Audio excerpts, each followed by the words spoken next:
Hello दोस्तों, स्वागत है आप सभी का इलेक्ट्रॉनिक स्टडी यूट्यूब चैनल पर। नमस्कार। आज के अपने इस वीडियो में हम बात करने वाले हैं आपके बीटीसी या डीएलएड थर्ड सेमेस्टर से जो आपका पेपर 1 है, शैक्षिक मूल्यांकन, क्रियात्मक शोध एवं नवाचार यानी कि educational evaluation, action research and innovation. इसका जो वर्ष 2016 का क्वेश्चन पेपर था उसके सॉल्यूशन के बारे में हम बात कर रहे थे। तो बहुविकल्पीय जितने भी सवाल थे आपके 1 to 15 उनके आंसर्स को लेकर के ऑलरेडी हम बात कर चुके हैं। आज अपने इस वीडियो में हम बात करने वाले हैं जो भी आपके अति लघुत्तरीय सवाल हैं या जितने हम आगे कर पाएंगे लघुत्तरीय तक, ठीक है, उनके आंसर्स को पूरी तरीके से हम बात करेंगे। तो वीडियो को लास्ट तक ज़रूर देखिएगा पूरी तरीके से क्वेश्चंस को और उनके आंसर्स को समझने के लिए कि किस प्रकार के क्वेश्चंस आपके वर्ष 2016 में नवाचार वाले पेपर में पूछे गए थे। वीडियो को शुरू करने से पहले आप लोगों को मैं बता दूं, आपका जो 1 लाइनर पीडीएफ है वो पूरी तरीके से अवेलेबल है, जिसमें आपके वेरी शॉर्ट और जितने भी आपके वस्तुनिष्ठ हैं सभी को सॉल्व किया हुआ है और जितने भी आपके संभावित प्रश्नोत्तर हैं उनको भी शामिल किया हुआ है जो आपके एग्ज़ाम में आ सकते हैं। तो आप लोग 80 81 74 37 34 इस नंबर पर व्हाट्सएप करके उसको जो है पूरी तरीके से प्राप्त कर सकते हैं। प्रोसेस क्या है उसको प्राप्त करने का, आपको इस व्हाट्सएप पे जब आप कांटेक्ट करेंगे तो आपको वो वहाँ चीज़ बता दी जाएगी उसके बारे में, ठीक है। चलिए भाई, आते हैं अपने जो है अति लघुत्तरीय पर। तो इन सभी के बारे में आप यहाँ पर देख सकते हो, इन सभी के बारे में ऑलरेडी हम बात कर चुके हैं। ये वही सवाल हैं आपके बहुविकल्पीय वाले, 15 तक हो चुका था आपका। ये है आपके अति लघु। और दोस्तों मैं बता दूँ, यहाँ पर वर्ष 2016 में अति लघुत्तरीय में क्वेश्चन नंबर 16 पूछा गया था कि मूल्यांकन को परिभाषित करिए, ठीक है। एक नंबर का होता है, आपको लोगों को अच्छी तरीके से पता है।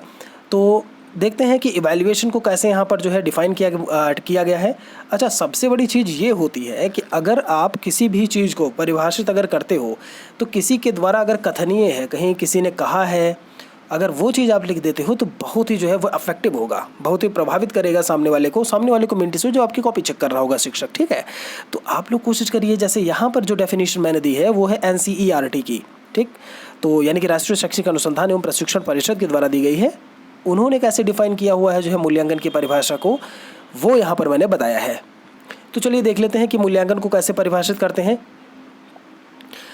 आपको विजिबल होगा अच्छी तरीके से लिखा हुआ है कि शैक्षिक मूल्यांकन वह प्रक्रिया है, ध्यान दीजिएगा, मूल्यांकन या फिर शैक्षिक मूल्यांकन एक ही बात है, क्योंकि आप यहाँ पर शिक्षा से ही रिलेटेड चीज़ों की बात कर रहे हो तो भाई ऑब्वियसली आपका यहाँ पर एजुकेशनल इवैल्यूएशन की बात हो रही होगी।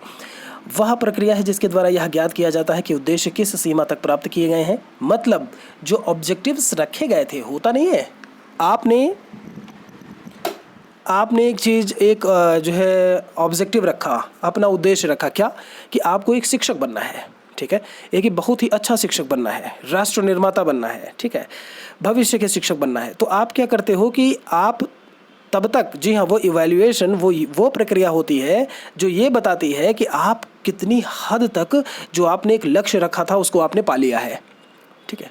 वही लिखा हुआ है कि उद्देश्य को किस सीमा तक जो है आपने प्राप्त कर लिया है। कक्षा में दिए गए अधिगम अनुभव कहाँ तक प्रभावशाली सिद्ध हुए हैं और कहाँ तक शिक्षा के उद्देश्य जो है पूर्ण किए गए हैं, ये कहा गया है जो है NCERT के द्वारा। तो आपसे अगर पूछा जा रहा है, मैंने कई बार बताया है 4 to 5 लाइन्स, जी हाँ, even 2 to 3 lines is enough, वो बहुत हैं आपके एक नंबर के आंसर को देने के लिए, ठीक है। उससे ज़्यादा कुछ लिखने की ज़रूरत नहीं है आपको। एक नंबर है तो एक में एक ही मिलेगा, उससे ज़्यादा आपको नहीं मिलने वाला, ठीक है। तो ये बात हो गई आपका जब आपने जो है मूल्यांकन को डिफाइन किया। आशा करते हैं कि आपको ये चीज़ समझ में आई होगी। आगे देखते हैं। क्वेश्चन नंबर आपका 17 पूछा था कि शैक्षिक मापन का अर्थ क्या होता है, यानी कि एजुकेशनल मेजरमेंट की मीनिंग क्या है।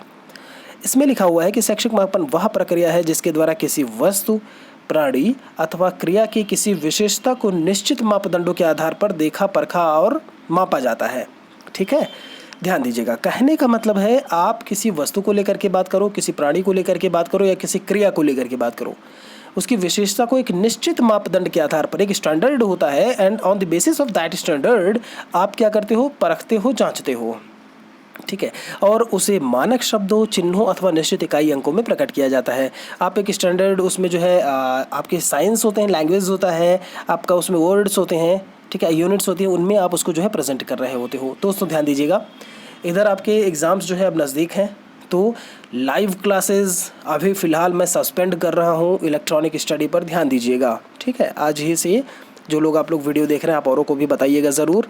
तो लाइव क्लास सस्पेंड कर रहा हूँ, रीज़न बिहाइंड कि आपका काफ़ी कुछ अभी क्वेश्चन पेपर है, 8 सब्जेक्ट आपके होते हैं, एक सब्जेक्ट में आपका 16, 17, 18 तीन उसके क्वेश्चन पेपर्स हैं जो सॉल्व करवाने होते हैं। सब कुछ पढ़ाना है अनअकैडमी पर, काफ़ी कुछ अभी बाकी है और मैं हूँ अकेला जो मैं मैनेज कर रहा हूँ, ठीक है। तो आप लोग होप्स हो कि समझ रहे होंगे reason behind the suspending of the live classes at electronic study. Okay, तो बात कर लेते हैं यहाँ पे आगे। दोस्तों क्वेश्चन नंबर 18 पूछा गया था, परीक्षण क्या होता है। जब आप टेस्टिंग को लेकर के बात करते हो या टेस्ट क्या होता है आपका, इसको जब आप डिफाइन करते हो तो लिखा हुआ है परीक्षण वह वस्तुनिष्ठ और मानवीकृत साधन है जिसके द्वारा संपूर्ण मानव व्यवहार के विभिन्न पक्षों, योग्यताएं, उपलब्धियां, क्षमताएं, रुचियां एवं व्यक्तित्व संबंधी विशेषताओं का मात्रात्मक एवं गुणात्मक अध्ययन किया जाता है। समझते हैं थोड़ा सा। वस्तुनिष्ठ एवं मानवीकृत साधन, आप एक एमसीक्यू के बेस पर या फिर एक ह्यूमन एक तरीके से मानव द्वारा कृत या रचना किया हुआ एक फैक्टर मान सकते हो जिसके द्वारा आप क्या करते हो, संपूर्ण मानव व्यवहार के विभिन्न पक्षों का, मानव व्यवहार मतलब समझते हैं जो भी ह्यूमन बिहेवियर है उसके पक्ष होते हैं, मीन टू से उसकी अचीवमेंट्स उसकी क्या है, उसकी कैपेसिटी कितनी है, उसके इंटरेस्ट किस में है, उसकी पर्सनालिटी क्या है, ईच एंड एवरीथिंग का आप क्वांटिटेटिव एंड क्वालिटेटिव एवेल्युएशन कर रहे होते हो, मात्रात्मक और गुणात्मक अध्ययन आप कर रहे होते हो। आशा करते हैं कि यहाँ से परीक्षण भी आपको समझ में आया होगा कि एग्जैक्टली परीक्षण होता क्या है। आगे देखते हैं। क्वेश्चन नंबर आपका 19 पूछा था, देखिएगा संख्या पड़ी हुई है 19, अति लघुत्तरीय अभी हम सॉल्व कर रहे हैं आपका वर्ष 2016 का क्वेश्चन पेपर। मूल्यांकन के प्रमुख पक्षों के बारे में उल्लेख करिए, ये आपका सवाल था। तो आपको मैं बता दूं आपके ज्ञानात्मक और भावात्मक, यहाँ पर आपने 2 पक्षों का लिखा था, 2 प्रमुख पक्षों का 2 पूछा था तो हम 2 लिखेंगे भाई। यहाँ पे आपके क्रियात्मक हैं या क्या कुछ हैं आपके ऊपर है कि आप कौन कौन से इसमें लिख रहे हो। तो मैंने ज्ञानात्मक पक्ष लिखा और मैंने भावात्मक पक्ष लिखा। आप ज्ञानात्मक पक्ष में उन चीज़ों के बारे में बता सकते हैं कि जो भी आपका एक तरीके से संज्ञानात्मक ज्ञानात्मक आपका नॉलेजेबल जो भी एस्पेक्ट होता है उसको आप यहाँ पर इंक्लूड कर रहे होते हो, ठीक है। कि क्या कुछ आपका ज्ञान के रूप में जो है देखने को मिलेगा जो व्यक्तित्व को प्रभावित कर रहा होगा, क्षमता रुचि के हिसाब से आपका, या फिर उपलब्धियों की बात की जाए उसके हिसाब से। वो जब आप भावात्मक पक्ष को लेकर के बात करते हो, ठीक, आपके भाव क्या है, इमोशंस को लेकर के, सुख दुख प्रेम ईर्ष्या वात्सल्य घृणा जो भी सारी चीज़ें हैं इनको जो है वहाँ पर वो बता रहा होता है, तो आप इसको वहाँ पर इंक्लूड कर सकते हो। आशा करते हैं। देखिए मैंने क्या किया है, केवल दोनों पक्षों के नाम लिख दिए हैं। ध्यान दीजिएगा, अगर आप केवल इन दोनों पक्षों के नाम ही लिख देते हो ना तो शिक्षक के ऊपर है, कभी कभी वो आपको इसमें आपका, चूँकि यहाँ पर इसने ये लिख दिया उल्लेख करिए, उल्लेख मिनटू से आपको एक एक लाइन भी अगर लिख दोगे जितना मैंने बोला है आपको 1 में 1 मार्क्स मिलेंगे। अभी अगर आप इतना लिख के छोड़ रहे हैं जितना 19 में लिखा है तो आधा नंबर कहीं नहीं गया है आपका, ठीक है। लेकिन मैंने बोला है उसको आप ज़रूर लिखिएगा। समझने की बात है मित्र, जो है ज़रूरी नहीं कि आपके नोट्स में सारी चीज़ें लिखी हों, ठीक है। बाकी सारे लेक्चर्स में इन चीज़ों को मतलब लेक्चर्स में मैंने बहुत ही अच्छी तरीके से बताया हुआ है।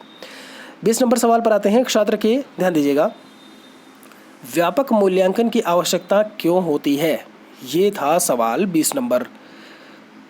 उत्तर लिखा हुआ है, छात्र के अधिगम को प्रभावित करने वाले प्रत्येक कारक के मूल्यांकन हेतु ही व्यापक मूल्यांकन अति आवश्यक। आप समझ रहे हो, अधिगम को प्रभावित करने वाले प्रत्येक कारक की बात की जा रही है, किसी एक आप फैक्टर की बात नहीं कर रहे हो, ईच एंड एवरी फैक्टर्स की आप बात कर रहे हो जो कि उसकी लर्निंग प्रोसेस को अफेक्ट कर रहा होता है, प्रभावित कर रहा होता है, उसकी सीखने की प्रक्रिया को प्रभावित कर रहा होता है।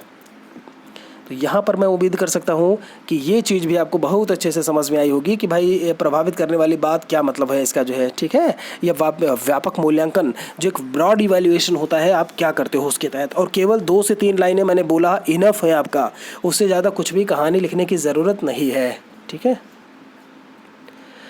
क्वेश्चन नंबर 21 की अगर बात की जाए, ध्यान दीजिएगा, इसमें पूछा था आपसे कि मूल्यांकन के 2 प्रमुख प्रकार बताइए।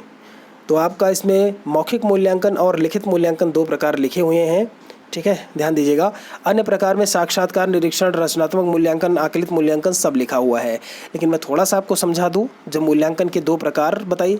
अच्छा, यहाँ पर ध्यान दीजिएगा, ये बहुत बढ़िया सवाल है आपका 21 में जो पूछा है, मूल्यांकन के 2 प्रकार। आप केवल 2 प्रकार लिख दीजिए, आपको 1 नंबर मिलेगा। जी हाँ, केवल ऐसे जैसे ये लिखा हुआ है ना, ये आपका, मैं एक बार इसको टिक किए दे रहा हूँ, ये आपका पहला और ये आपका दूसरा, अगर इतना ही आपने लिख दिया तो जी हाँ ऐसे नंबर आपको मिलेगा।